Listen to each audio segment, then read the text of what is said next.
Hello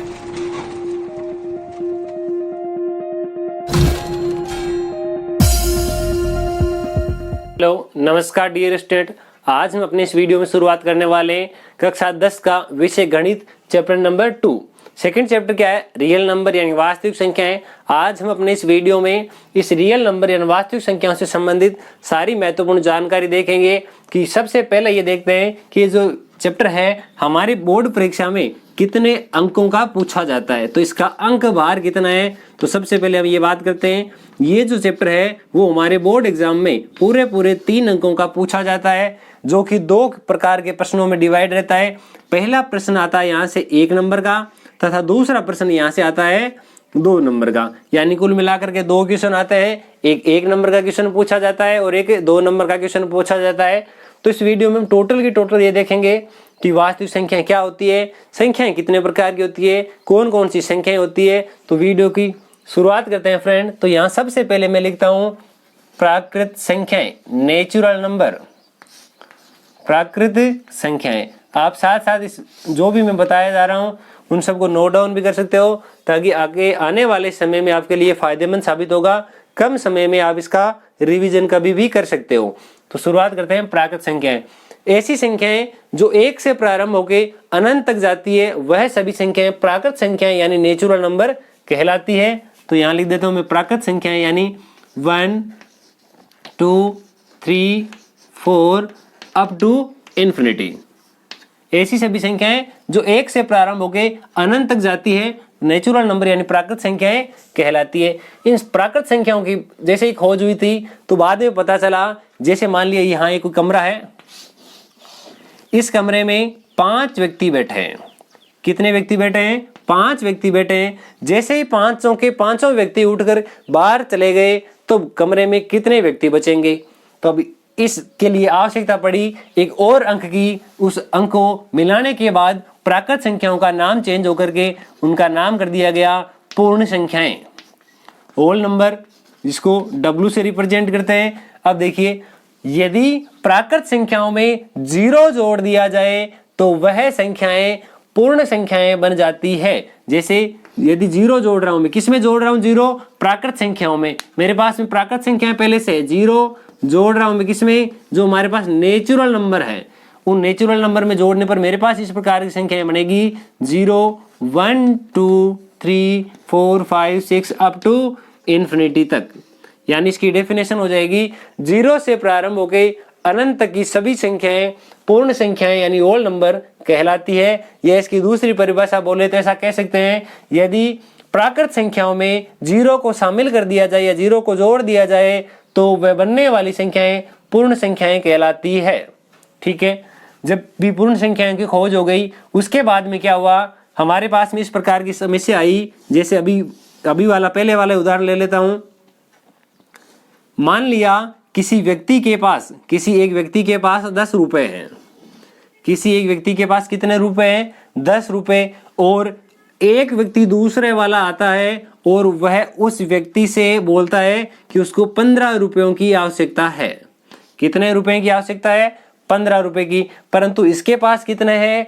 10 रुपए। अब ये 10 में से 15 कैसे दे सकता है? ये किसी से उधार लाया और इसने कैसे ही करके इसको 15 रुपए दे दिए। तो क्या हुआ, इसके पास जो आया राशि जो है ये माइनस किया गई।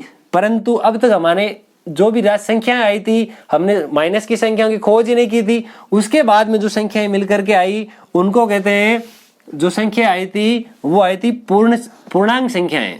कौन सी आई थी? पूर्णांक संख्याएं। पूर्णांक संख्याएं कौन सी थी? ऐसी संख्याएं जिसमें माइनस की भी हो और प्लस की भी हो, यानी माइनस इन्फिनिटी से स्टार्ट होती है और धीरे धीरे चल के यहाँ प्लस की ओर इंक्रीज हो रही है। देखिए किस प्रकार से, ये -1, 0, +1, +2, +3। इसको आसान भाषा में देखा जाए तो माइनस अनंत से लेकर प्लस अनंत तक की सभी संख्याएं क्या कहलाती है? पूर्णांक संख्याएं कहलाती है। तब जाकर के देखिए हमें पता चला कि अगर कोई वैल्यू हमारे पास माइनस की हो तो उसका अस्तित्व भी पॉसिबल है। अब जैसे ही पूर्णांक संख्या आ गई, पूर्णांक संख्या में माइनस की भी थी प्लस की थी, तो इसको 2 भागों में बांट दिया। जो माइनस की थी उसको तो नाम दे दिया नेगेटिव नंबर, यानी जो संख्याएं थी उनको क्या कह दिया? ऋणात्मक संख्याएं। कौन सी संख्याएं नाम दे दिया इनको? ऋणात्मक संख्याएं। अब ऋणात्मक संख्याएं कौन कौन सी? ऋणात्मक वाली ये वाली, -1, -2, -3, यहाँ अप टू -इन्फिनिटी तक। यानी ये वाले सारे नंबर जो है, ये वाले इन सब को क्या कहते हैं? ऋणात्मक संख्याएं, नेगेटिव नंबर। इसका सेकंड जो पार्ट है उस पार्ट को क्या कहते हैं? धनात्मक संख्याएं। इन सब को क्या कहते हैं? धनात्मक संख्याएं। अब धनात्मक संख्याएं कौन सी? ऐसी सभी संख्याएं जो प्लस वाली है, तो इसमें आएगा 1, 2, 3, 4 अप टू इन्फिनिटी। 0 जो है ना तो पॉजिटिव है ना नेगेटिव, तो ये आ गई सारी ऋणात्मक संख्याएं, ये आ गई धनात्मक संख्याएं। यहां तक बात हो गई थी। इतनी बात होने के बाद ये पता चला कि अगर संख्याओं को इस प्रकार से लिख दिया जाए, जैसे कोई नंबर है मेरे पास में दिया गया, यहाँ 3 दिया हुआ है, इसके कुछ टुकड़े करने हैं मुझे, या ऐसा मान लो मुझे इसके 4 टुकड़े करने हैं, यानी 3/4। जब भी किसी संख्या को टुकड़े किए जाते हैं, मान लिया 10 के मुझे 2 टुकड़े करने, तो वो टुकड़े 10/2, यानी दोनों टुकड़े कितने कितने के हो जाएंगे? 5/5 के। तो मुझे 3 के 4 टुकड़े करने, यानी 3/4। इसका मतलब क्या हुआ? ये संख्याएं तो अब तक हमारे लिए पॉसिबल ही नहीं थी, तो नई संख्याओं की खोज होने लगी, और आगे वाली जो संख्या आई वो उसको नाम दिया गया परिमेय संख्याएं, रेशनल नंबर। उसको क्या नाम दिया गया? रेशनल नंबर, परिमेय संख्याएं। ऐसी संख्याएं जिनको P/Q के रूप में लिखा जा सकता है। ऐसी संख्याएं जिनको P/Q के रूप में लिखा जा सकता है, जहां पर Q की जो वैल्यू है वो क्या नहीं होनी चाहिए? 0 नहीं होनी चाहिए। अब देखिए विद्यार्थियों, सभी को ये पता है कि P/Q के रूप में लिखी जाने वाली संख्या क्या होती है? वो परिमेय संख्या होती है। परंतु विद्यार्थियों को ये समझ में नहीं आता है कि जो Q है उसकी वैल्यू 0 क्यों नहीं होनी चाहिए। हम इसकी बात करते हैं। देखिए ये जो Q है, इस Q का जो झंझट है आपके दिमाग में, उसको एकदम शांति से क्लियर करेंगे किस प्रकार से इसका वैल्यू 0 नहीं होना चाहिए। मैं मान लेता हूं मेरे पास में ऊपर जो अंश है वो लिखा हुआ है 5 लिखा गया है। अगर यहां मैं Q का मान 0 लिख दूं, तो अब आप ये बता सकते हैं क्या कि 5 में इस 0 का भाग कितनी बार जा रहा है? इस 5 में 0 का भाग चाहे 5 बार लगाओ, 50 बार लगाओ, 100 बार लगाओ, 1000 बार लगाओ, कितने भी बार क्यों ना लगा दिया जाए, उस 5 में कोई परिवर्तन नहीं होगा। यहां पर आ जाएगा अप टू इन्फिनिटी, यानी बहुत बड़ी वैल्यू आ रही है इस 0 का। मतलब 0 का जब भी भाग लगा रहे हैं, इस 5 में कोई चेंज नहीं है, भाग लगाते जाएंगे, इस 5 में कोई परिवर्तन नहीं आ रहा है, यानी कोई भी हमारे पास नंबर जो है पॉसिबल नंबर नहीं आ रहा है। इसलिए कोई भी नंबर हो सकता है, यहाँ कंपल्सरी नहीं मैंने 5 लिखा है तो 5 ही हो, यहाँ कोई भी संख्या हो सकती है, चाहे वो प्लस की हो चाहे माइनस की हो, यानी कोई भी पूर्णांक हो सकता है, प्लस और माइनस चलेगा। 0 का इसलिए यहाँ यूज नहीं करते हैं। तो डेफिनेशन क्या लिखी है हमने परिमेय संख्याओं की? परिमेय संख्याओं की डेफिनेशन ने परिभाषा लिखी है, ऐसी संख्याएं जिनको P/Q के रूप में लिखा जा सकता है, जहां Q बराबर नहीं होना चाहिए किसके? 0, Q नॉट इक्वल 0। तो संख्याएं देखते हैं कैसी। कोई उदाहरण के लिए देखिए, यहां मैंने लिख दिया 3/5, ये भी एक परिमेय संख्या है।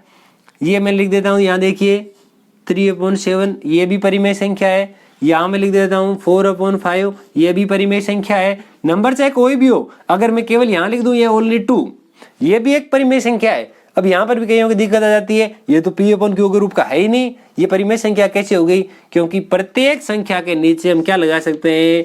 अपॉन में 1 लगा सकते हैं, इसलिए ये नंबर भी क्या हो गया? एक परिमेय संख्या। क्या हो गया? परिमेय संख्या। अब कुछ ऐसी संख्याएं भी थी जिनको P/Q के रूप में लिखा ही नहीं जा सकता, उनको क्या नाम दिया जाए? तो उनके लिए नाम आया इर्रेशनल नंबर, अपरिमेय संख्याएं। उनको क्या नाम दिया गया? अपरिमेय संख्याएं, इर्रेशनल नंबर। अब ऐसी संख्याएं जिनको P/Q के रूप में लिखा ही नहीं जा सकता, उनको क्या कहेंगे? अपरिमेय संख्याएं।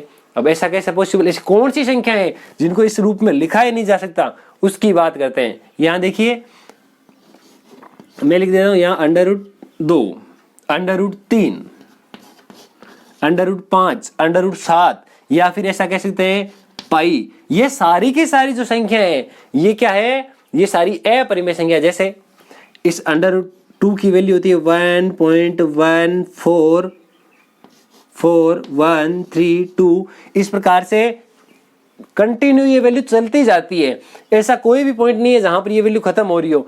यानी दशमलव के कितने अंकों के बाद में अंत हो रहा है कोई पता नहीं है। अगर आगे वाली संख्याएं काउंट नहीं कर सकते तो इसको यहाँ इस प्रकार से भिन्न के रूप में नहीं लिखा जा सकता, P/Q के रूप में नहीं लिखा जा सकता। इस √3 की वैल्यू होती है 1.73252739। इस प्रकार से वैल्यू लगातार आगे आगे बढ़ती जाती है, तो इसका भी कोई अंत नहीं है। इसलिए ये भी क्या हो गई √3। पाई की वैल्यू भी 3.145798 इस प्रकार से वैल्यू होती है। इसको क्या कहते हैं, अपरिमेय संख्या। ऐसी बहुत सारी संख्या है जो अपरिमेय संख्या है। तो अब तक हमने क्या देखा कि संख्याओं के प्रकार कौन कौन से हैं। संख्याएं प्राकृत संख्याएं जिनको नेचुरल नंबर नाम दिया था वो 1 से शुरू होकर अनंत तक जाती है। यहाँ तक जब तक हमने जीरो की खोज नहीं की थी, जैसे ही जीरो की खोज हो गई तो जीरो को जब प्राकृत संख्याओं में जोड़ दिया गया तो उन संख्याओं को नाम दिया गया पूर्ण संख्याएं, होल नंबर। यस, जीरो से लेकर अनंत तक की संख्याएं थी। अब यहाँ माइनस की संख्याओं की खोज नहीं हुई थी, जैसे ही माइनस वाली संख्याओं ऋणात्मक संख्याओं की खोज हुई उनको नाम दे दिया पूर्णांक संख्याएं। पूर्णांक संख्याओं में ऋणात्मक और धनात्मक दोनों आती है। बाद में नंबर आया परिमेय संख्याओं का, बाद में आया अपरिमेय संख्याओं का। अब मुझे तो कौन सी चाहिए, वास्तविक संख्याएं। कौन सी चाहिए, वास्तविक संख्याएं। तो यदि इन सब को मिला दिया जाए तो इन सब को मिलाने पर मेरे पास में आएगा रियल नंबर यानी वास्तविक संख्याएं। इन सब को मिलाने पर क्या आएगा, वास्तविक संख्याएं, रियल नंबर। ऐसी संख्याएं जो वास्तव में पॉसिबल होती है, रियल लाइफ में हम लिख सकते हैं उनको, कोई ना कोई वैल्यू होती है उनकी, चाहे प्लस की हो चाहे माइनस की हो, कुछ भी हो, वह वैल्यू क्या कहलाती है, वास्तविक संख्या कहलाती है। तो अब तक हमने इंट्रोडक्शन देखा। अब हम क्या देखेंगे, इस चैप्टर में हमारे काम आएगा एक यूक्लिड विभाजन प्रमेय। तो बात करते हैं यूक्लिड विभाजन प्रमेय क्या होती है। चैप्टर में शुरुआत कर रहे हैं प्रिय विद्यार्थियों। तो देखिए यूक्लिड विभाजन प्रमेय, यूक्लिड विभाजन में केवल नाम चेंज आया है, जबकि यह चीज आप बहुत बार पहले भी पढ़ चुके हो। अगर मैं नाम को अगर नहीं बताऊं और सीधी की सीधी मैं यूक्लिड विभाजन प्रमेय लिख दूं तो आप सब इसे भली भांति प्रकार से परिचित हो। किस प्रकार से, देखिए पहले मैं नाम बता रहा हूं। यहाँ इसका नाम क्या है, इस चैप्टर में हम इसको पढ़ेंगे यूक्लिड विभाजन प्रमेय। यूक्लिड विभाजन प्रमेय। अब यूक्लिड विभाजन प्रमेय होती क्या है वो देखिए। इस किताब में हमारे पास इस प्रकार से लिखा हुआ है कि A = BQ + R। क्या लिखा हुआ है, ये होती है यूक्लिड विभाजन प्रमेय। A = BQ + R, और जो R है उस R की वैल्यू होती है 0 से बड़ी हो सकती है, बराबर हो सकती है, परंतु सदैव किससे छोटी होनी चाहिए, B से छोटी होनी चाहिए। ये क्या है, मामला क्या है, कईयों के समझ में नहीं आ रहा है। तो देखिए मैं इसको आसान भाषा में लिखता हूं, जिस भाषा में आप इसको शुरुआत से पढ़ते हुए आ रहे हो। मैं यहां लिख देता हूं, देखिए ये आपने जरूर पढ़ा होगा कि भाज्य बराबर भाजक इंटू भागफल प्लस शेषफल। भाज्य बराबर भाजक इंटू भागफल प्लस शेषफल। अब ये वही चीज है, भाज्य जिसको मैंने ए नाम दिया, नाम कुछ भी हो, एक्स वाई जेड इस प्रकार से मान सकते हो। भाज्य बराबर भाजक इंटू भागफल प्लस शेषफल, ये हो गया। अब बात आती है इसकी कि आर की वैल्यू का क्या झंझट है। तो देखिए मैं इसको एक उदाहरण की सहायता से समझा देता हूं आपको। यहां मैंने लिखा है 15। अब इस 15 में मैं भाग लगाता हूं 4 का। तो जैसे मैं 15 में 4 का भाग लगाऊंगा तो मेरे पास भाग जाता है 3 बार, ये आगे 12, तो मेरे पास यहां बच गए 3। ठीक है, अब मैं इस वैल्यू को थोड़ा सा ऊपर नीचे करता हूं।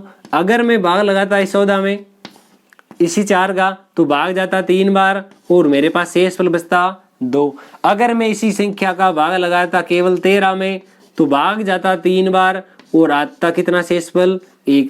अगर मैं इसका भाग 12 में लगाता तो मेरे पास क्या आता, देखिए इस प्रकार से 12 में इसका भाग 3 बार पूरा जा रहा है। जैसे ही भाग पूरा जाएगा मेरे पास शेषफल बच गया 0।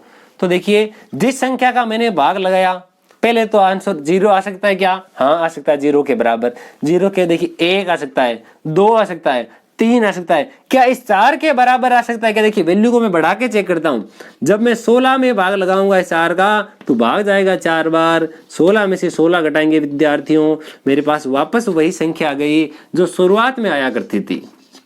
तो मैं क्या कह सकता हूं, जिस भी संख्या का भाग लगाया जा रहा है उसका मान, जिस भी संख्या का भाग लगाया जा रहा है तो शेषफल जो है वो शेषफल सदैव उससे छोटा आएगा, शेषफल सदैव उससे छोटा आएगा। जैसे मैंने अभी 4 का भाग लगाया तो शेषफल केवल और केवल क्या आ सकता है, 0 आ सकता है, 1 आ सकता है, 2 आ सकता है और 3 आ सकता है। 4 कभी भी शेषफल नहीं आ सकता और माइनस का कभी भी नहीं आ सकता। इसलिए जो r है उस r की वैल्यू 0 के बराबर या 0 से बड़ी होती है, परंतु b से सदैव छोटी। b क्या है, जिसका हम भाग लगा रहे हैं।